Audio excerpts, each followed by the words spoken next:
Welcome back to Let's Play Higurashi Meakashi. Oh, I feel like shit. So, quickly out of the way, word of the day to fit this: Tondemonai. Adjective: terrible. I think I've got a cold. Which is kinda understandable considering the weather here in the UK the past few days. I was out the other day, not for very long though, but it was because I needed to go to guitar lesson and all that, right? And the wind, man, was so forceful. It felt like it chilled my very soul. It literally was pushing me all over the place. It was that freaking windy. And it was so cold and windy, and because of the ice and the snow, it looked like someone had set off a fucking fog machine. You could actually see the wind. Anyways, evening was turning to night. I had to get dinner ready. I had to eat so I'd have enough strength to take revenge. This place was far from the town. I would even get isolated there in winter because of the snow. Well, fitting, isn't it? I think the snow is kind of cleared now. Well, it has. I don't see as much snow and ice outside. But I think it might still be snowing a bit. Or it could be rain. I'm not sure.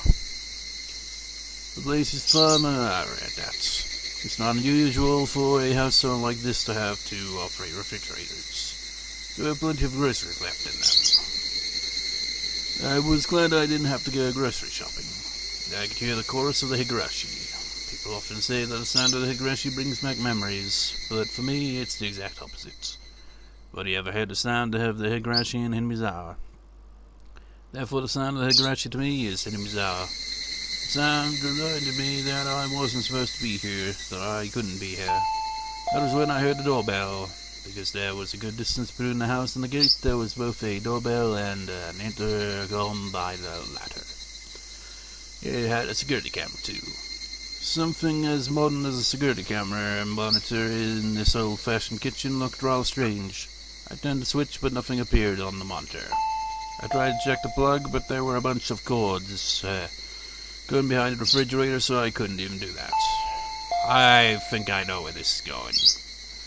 And I don't like it. The doorbell continued to ring while I tried to figure out if the monitor was broken or if I just didn't know how to turn it on. It only felt like answering the door depending on who it was. It'd normally be easiest to pretend to be out, but that wouldn't help me. I was waiting for my enemies to show up. I couldn't just hide myself in that case. The hag was supposed to be sick and in extremely bad mood. Tori sent word out that she didn't want to see anyone. So who could it be? That's where the cliffhanger for the previous part should have been. I made up my mind and turned the intercom on. If it was someone unwanted, I could just turn whoever it was away. But I had to act normally so I wouldn't arouse suspicion. Had to act normally. Yes, who is it? Hello? She didn't tell me her name, but I recognized her voice. Rika-chan, what are you doing here at this time of day? I ran out of soy sauce, so could you share some with me? Soy sauce? I almost screamed, but I controlled myself. I took a moment to think about the situation. Himizawa was far from most stores, so sometimes neighbors would share seasoning and stuff with each other. The village sometimes gets snowed in during winter, but the Friday Shrine was quite far from this house. It was rather odd for her to come all the way here on her bicycle just to get some soy sauce. Maybe she was using it as an excuse. Maybe there was something she wanted to talk to me about. That was when I noticed a piece of paper that was on the refrigerator door next to the intercom. We still have plenty of homemade soy sauce in stock. Feel free to come to the Sonozaki house if you want some. The hag must have given that flyer to everyone. One of our relatives sent her a barrel of soy sauce. If you want some, bring a container. That's what the flyer said. I see, this would explain it. There was a handwritten note on the bottom of the flyer. The soy sauce is in the storage area under the floor. Give them as much as they want. What if they want all of it, though? There was a storage area beneath the floor. When I opened it, I saw a barrel of soy sauce alongside a funnel and a ladle. I don't want Rika to notice anything suspicious at this point. I decided to share the soy sauce with her. That's the way that was worded is like we were given a choice there, wasn't it? But we didn't. We didn't get no choice. It's like expected like an option to come up. Share the soy sauce with her. Ignore it. Sure. Did you bring a container? I bought a soy sauce bottle. Okay, come on in. I'll be at the front door. As I headed there, I heard the doorbell ring again. The gate is locked from the inside. I can't open it. Ah, that's right. Sorry. I'll be right there. Just hang on. People didn't pay much attention to safety around here in Mizawa. People didn't think too much about locking doors. For someone who'd lived in a town, I've always locked everything. To let Rika Fruit in, I'd have to go outside.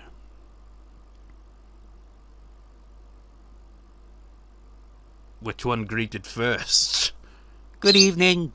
Good evening. Whatever. Konbanwa and all that. Even though I'm recording this in the afternoon. Rika smiled at me. She was holding a huge soy sauce bottle. She acted like I never yelled at her, got violent with her, or made her cry at all today. Same day as that, then, is it? Or perhaps she came to curry favor, thinking that she angered me. I invited Rika to the front door. I told her to wait for a moment and then tried to take the bottle. But Rika took her shoes off and walked in the house with the bottle in her hands. Don't worry, I'll get it for you. Why don't you wait there? I'm pretty good at pouring soy sauce into the funnel, you know. She looked at me as if begging.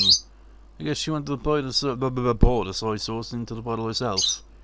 I didn't want her to come in the house, but I suppose I didn't want her to wait there alone either. If she came to the kitchen with me, I could keep my eyes on her. And so I brought Rika to the kitchen. That does not look like a kitchen. Oh, wait. We walked down the hallway. Okay, that does look like a hallway. A very creepy hallway. But that's probably because of the posterized effect. I only heard my footsteps. Well, that and the context, you know. I stopped suddenly and turned around to make sure Rika was following me. Rika bumped into me. Meep. Sorry. I made sure she was right behind me and started to walk again. Tap, tap, tap. Tip, tip, tip. Tap, tap. Tip, tip. Rika must have been having fun matching her footsteps to mine. Even when I quickly sped up, our footsteps matched perfectly. Tap, tap. Tap, tap. Tip, tip. Tip, tip. Tap, tap, tap. I stopped suddenly. Tip, tip, tip. Tip. Rika stopped suddenly too after taking the next step. When I turned around, Rika smiled at me. Her footsteps matched perfectly, and when I stopped suddenly, I heard her extra step. I've experienced such footsteps before. It was making me feel uncomfortable. But now, although her footsteps sound the same as the other ones I'd experienced, I saw her when I turned around. There was a difference between them. I left the storage door open so we could see the soy sauce barrel. The memo said she can take as much as she wants, but I wasn't sure there was enough left. I crouched down and tried to open the lid of the soy sauce barrel. Even when I crouched down, I could hear Rika's extra step. Good, there's plenty left. Take as much as you want. Oh, when I turned around, Rika was very close to me. But, who is this? I saw Rika, but it wasn't Rika at all. It was like when I switched with my sister. The outside was the same, but the inside was different. Did Rika have a twin sister? That'd be a twist. It's like everyone's got a twin. It's just like, Rika, you got a twin. Satoko, you had a long-lost twins for some reason which would make no sense. Rena has a twin. Keiichi has a twin. No, it's not the case. I was confused for a moment. That was when Rika sprayed something from a small bottle into my eyes. Huh? I felt a terrible pain in my eyes and suddenly tears poured out and my nose started to run. I couldn't stop sneezing either. As I stumbled around covering my face, I then realized I was attacked. I shut my eyes tightly for a moment, then opened them again. Rika was about to grab my hair to drag me down onto the floor. That would be quite a sight, wouldn't it? When Rika saw me open my eyes, she sprayed at me again. I shut my eyes to avoid the spray, but my nose still breathed in the substance. I avoided the pain in my eyes, but the tears, the runny nose, and the sneezing continued. Shit! Ah, my brain isn't working quickly enough. However, when I finally understood that I had been attacked by Rika Friday, my brain started to grind into motion. Rika Friday knocked me on my back and got on top of me. So she must be stronger than she looks then. I tried to escape from her by rolling on the kitchen floor. As I rolled, I hit an oven, a huge jar, and destroyed a pile of something on the floor as I fought back. But Rika didn't let go of me. She stayed on top and restrained me. She was sitting on my stomach and I felt intense body pain and pressure. She sure could fight well. I still couldn't see anything. Rika had the upper hand, my eyes were shut and I was in real danger. As I tried to blink, I saw Rika's expression. I didn't know Rika Friday all that well. I only knew her from the few times we met when I went to school as Mion, and from the things I've heard from other people. But as far as I knew, there was no way Rika Friday would ever do something like this. This is just impossible. Impossible. Impossible. No, I can't fill my head with that word. I have to calm down and figure out what to do next. Shit, I'm too much of a mess to even think. I tried to pick at her face again. She still had the spray bottle in one hand. What I didn't expect was the thing in her other hand. How could I mistake it for anything else? It was definitely a syringe. When Rika realized I had regained my eyesight, she pointed the spray bottle right at me and let loose with it. I shut my eyes tightly and tried to ignore the pain. But that was when, even though I was blinded, Rika made a miscalculation. She had sprayed me at from such a close distance that she inhaled the substance as well. I heard Rika sneeze and realized that it was my chance. Even if I couldn't see, I knew she was right there. I hit Rika's face a few times. When I felt Rika's weight shift, I escaped. I then got my stun gun ready. Rika must have inhaled just a little of the spray. She wasn't sneezing anymore and was glaring at me instead. Hey, you picking a fight with me? You want me to wreck you? Rika's expression didn't change, but I was sure she was disappointed that her surprise attack was a failure. Rika flinched just a little, but she was still holding the spray bottle and aiming it at my eyes. She was trying to use the spray first, and then give me the shot. I didn't know what was in that syringe, but it was a clear liquid. It had to be something bad. She wanted to take my eyesight, get on top of me, and then give me the shot. If whatever was in the syringe took a while to take effect, I might have the chance to fight back, and seriously injure Rika. But Rika's surprise attack told me that just being injected was more than enough. In other words, whatever the effect, it would start to work immediately. Therefore, I wouldn't be able to fight back against her. It'd probably either knock me out or kill me. In any case, what I had was equally deadly. My stun gun was very powerful. Just one shot would be all it took. What happened before was proof of its power.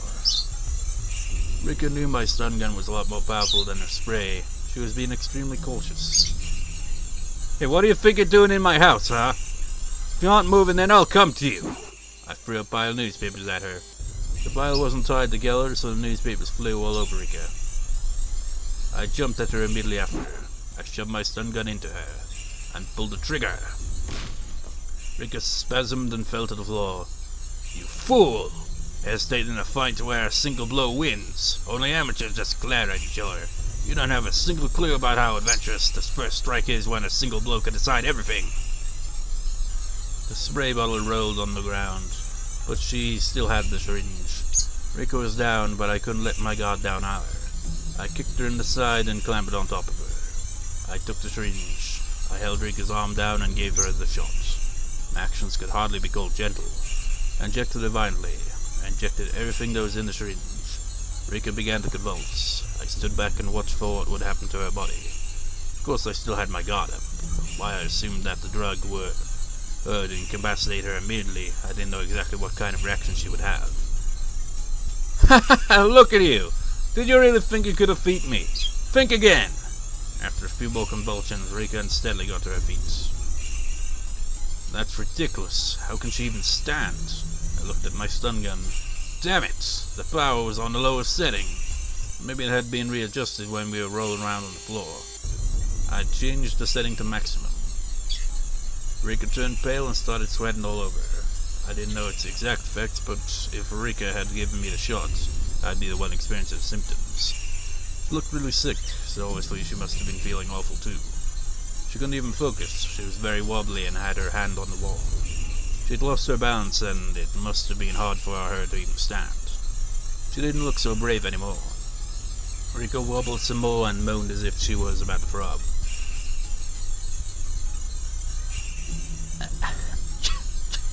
Honey. Rika looked scary as she moaned and wobbled, but at the same time she looked kind of funny too.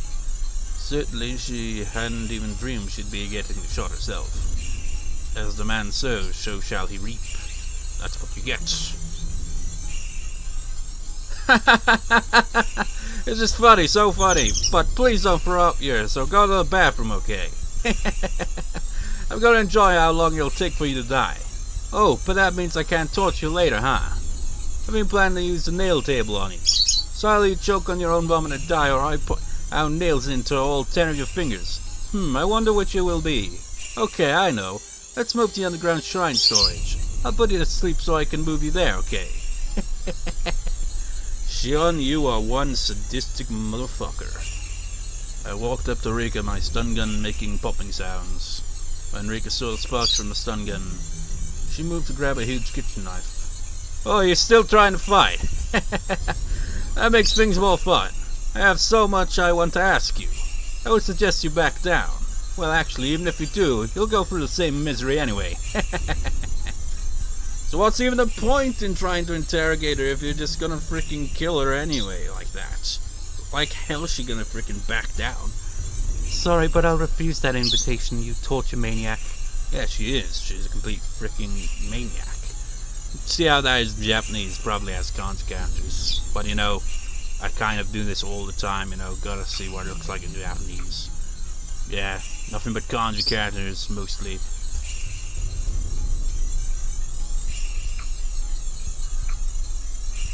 She is a torture maniac, though. She's become full-on sadist of the most extreme. What she said wasn't anything I expect to hear from the Rika I knew. But I didn't hesitate. I had the advantage, so I didn't need to worry. Besides, that was coming from the last survivor of the Furuta family, one of the 3 families. A sudden change somehow felt natural.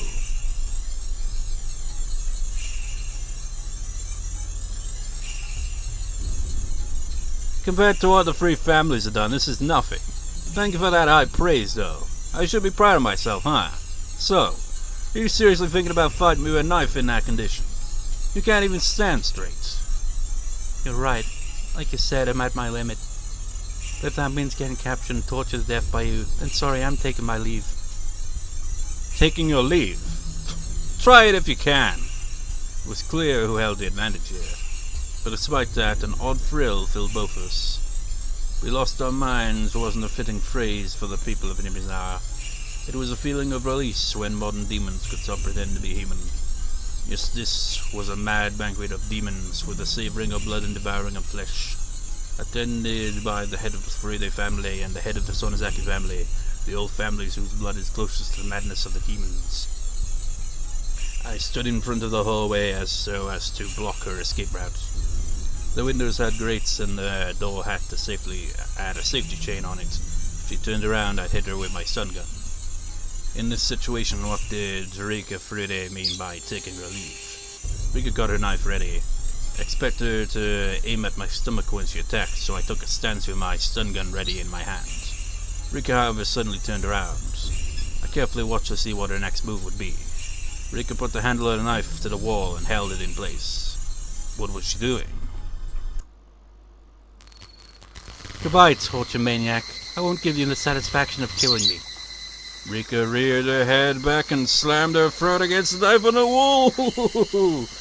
Oh, that's not a pleasant way to go, Rika, but fair play to you. I mean, it was either that or frickin' being tortured to death by the sadistically turned Shion. You know, I remember in the anime adaptation this disturbing scene played out where she was like slamming her head repeatedly against the knife, right?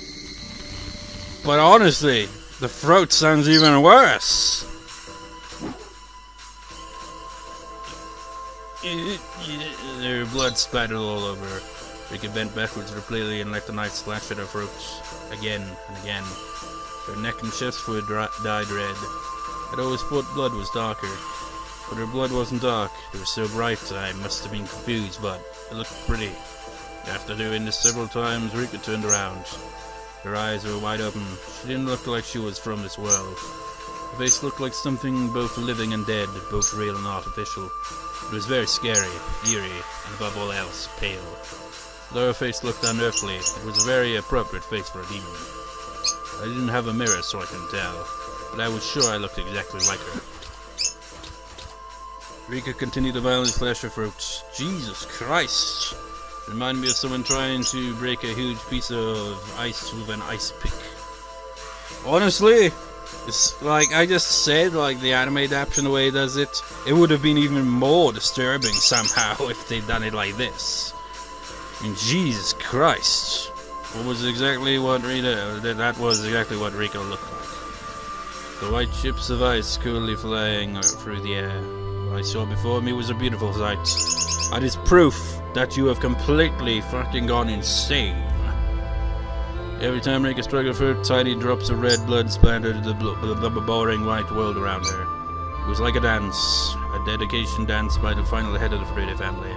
The demon's last dance of dedication to Shion. Once seeing that literally blood-curdling dance, I let out a fierce roar. I had no reason to do so. I was howling like an animal. Or perhaps a maniac, you could say. We were like animals trying to kill each other, both getting covered in blood. And inevitably, as one convulsed in a pool of that blood, the other threw back its head and howled. My body shivered with the joy I felt inside of me. This was death, the most final of judgments, and it was right before me. The demons howled, screamed, and roared. The roars faded, and my voice started to change from the voice of a demon back to that of a human. As a demon I roared, but as a human I sneered. Rika was covered in blood from her neck down. Her blood was pouring out, making a little noise. Rika was still staring into my eyes. I stared back at her. I wasn't sure they were still eyes, though. They were no longer human eyes, but the eyes of the dead. Rika's corpse vomited blood from her mouth and nose and smiled. Then she dropped the knife. She stuck her hands out and turned her palms upward. Her wiggling fingers remind me of an insect's legs. You know, I always expected just like she stuck her hands out and turned her palms upward, and then flipped me the birds. As a last sign of defiance, those fingers reached for her own throat. I'd never seen anything like it. I'd never seen anybody do this before. Because Rika was scratching her own throat, just ripping her own throat apart. Ooh! I don't know, man. What's worse, being tortured by Shion or the way she's dying here? That's the description for Tomitake's death, really, isn't it? Maybe that wasn't a good description. She was trying to rip out the inside of her throat through the opening she'd made with a knife.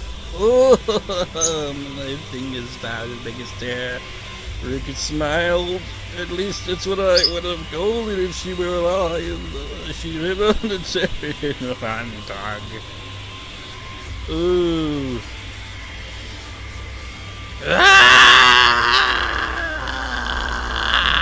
Upon hearing my scream, Rika died and fell on her face into the pool of blood. That was it. Told you, man. Everyone, like, earlier in the recording where I was like, I know where this is going and I don't like it one bit. This is what I was referring to. That was it. She didn't get up again to show me her throat. Just like, look at the wound, Shion! I stepped back from Rika Freda's body and bumped into a wall in the hallway. I roared again in admiration of the ritual dance of dedication of the head of the Freda family. Joy ran through my body and my blood rushed through my veins. No, she's just like, oh, we were like animals. No, even animals would be more civilized than that. I won! I defeated her! I then realized when this murdered the heads of 3 families, the core of the curse of Oyashiro-sama. Everything was finally exposed. The cursed Voyager Summer and his masterminds were all exposed. I disposed of the leaders of the three families who all killed Sadoshigun. The head of the Sonozaki family died of a heart attack. She was at the bottom of the well along with a wheelchair. I apprehended the head of the Kimiyoshi family. He continued to tiptoe until he died. The head of the Furuta family died in a way that was perfect for the final head of the three families of Onagafuchi. I did it. I accomplished my mission. I defeated all the masterminds who killed Sadoshigun with the curse. But what's your bloody proof? It's all mere speculation, mostly. Everyone. Sadoshigun, you were powerless. You didn't have the means to fight back. Those evil people simply sneered while they let you die, after marking you as a member of the cursed Hojo family. I will never ever forgive them! They believed you deserved to die because you were one of the Hojos. As long as it was done by the curse of Voyager Summer, they didn't care how you were killed. I will never forgive those people for creating this world. What could I have done to save you, Sadoshigun? By perhaps not being well, she wasn't insane at that point. But if she had been insane, it would have made things even worse. I couldn't save you. Shion Sonozaki couldn't do anything else at that time. If I was Mion, not Shion. If I was Mion that day, I could have saved you. Mion could have saved you. That's right, I remember now. Shion! She said she wanted to eat red snapper sashimi that day. I was supposed to eat that, but Shion pouted and cried. That was why I let her switch, just for that night. I did it to make her happy, like a big sister would. Shion was never treated well, so I felt bad. That was it. I was being a good sister, that was it. When morning came, the world had been turned upside down, and it had remained so until today. We weren't twins anymore. The one with the demon was Mion, and the one without the demon was Shion. I don't know, I think Shion counts as a demon in this situation. What was that supposed to mean? Wait, Mum, listen. I'm Mion, not her. You can tell us apart, right, Mum? Look, can't you tell I'm Mion? Come on, everyone, tell me I'm Mion. I'm Mion, don't call me Shion. I'm Mion, I am. Then I realized, you knew, didn't you? The relatives weren't gathering for a simple party that night. You knew! No, I didn't. I really didn't know. Ha! How can you say that? You were so persistent that day. You said you never eaten red snap before, so you really wanted to try it. You never gave up asking me. I really didn't know. I didn't know. If I had known, I wouldn't have said that. Oh, sure. You were always jealous of me. That was why I switched with you every once in a while. When you weren't satisfied with just that, you became even more jealous. That night you knew what was going on and took Mion from me. You took Mion from me. Give Mion back. I'm the one who's Mion. I am Mion Sonozaki. You were Shion this whole time. Don't call yourself Mion, you imposter. I mean, it's kind of redundant at this point, but Shion is batshit crazy. I kicked the bars of the cell repeatedly while I roared. Compared to my roar, the metallic noise of the bars sounded like the cry of a little puppy. I'd been convinced by something so stupid. The tattoo of the demon was just a way of telling us apart. Without that tattoo, I am Mion. That's right. I am Mion Sonozaki! I gathered my hair and put it in a ponytail with a yellow band that Mion used all the time. Since I didn't feel my hair on my neck, I felt like I could think more clearly now. Two Mions looked at each other through the iron bars. According to our sibling rules, that was never to happen. Yes, there was only one Mion and one Shion. There could never be two of either at the same time. Shion, let your hair down. I am Mion, and Mion is here.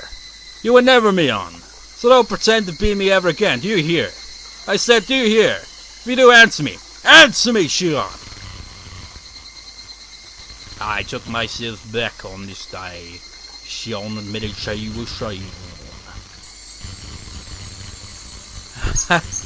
How wonderful it is to be Mion. I feel great. I can think clearly now, because after all, Mion is capable of anything. Unlike you, Shion. How dare you pretend to be Mion? Do you have any idea? Ha, Shion! That's it. Shion called me sis. And so I was Mion! The demon who had been asleep deep inside of me was finally allowed to wake up. Now I think that woke up quite some time ago, Shion. It's like, no, I'm Mion! It's like, yeah, that's just more evidence that you've gone batshit insane. I mean, that's kind of light compared to what else she's done so far.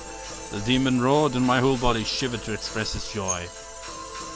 Shion, you committed a great sin. You're Mion until now. You're in a powerful position as Mion of the Sonozaki family. But you didn't even try to rescue Satoshi-kun. You had millions of chances to save him, but you chose not to do anything. I won't forgive you. I'll never forgive you. I could have saved Satoshi-kun. You took him away from me and you killed him. I'll never forgive you for that. Shion was shaking on the other side of the bars. I will kill you. I'll kill you in the best possible way. Starting today, I'm going to think of the best, most gruesome way to kill you. Shion, you better spend every minute fearing what's coming to you. I won't just kill you. I'll make sure your death is long and miserable. And after you're dead, I'll throw you into the well. You better apologize to Satoshi-kun when you get there. It's what you get for pretending to be me. Do you hear me? That's your sin. Remember when she, wasn't so insane? Like, even when she went into insanity, she still kind of, looked at me and was like, no, it won't kill you or anything like that. But now she is. Freaking insane, Shion. Again, an understatement. She's batshit crazy by this point. I needed to at least clean up the kitchen. Whilst putting the newspapers on the floor to absorb the blood, the phone rang. I didn't want to answer, but maybe I should. I should answer it and talk to whoever it was.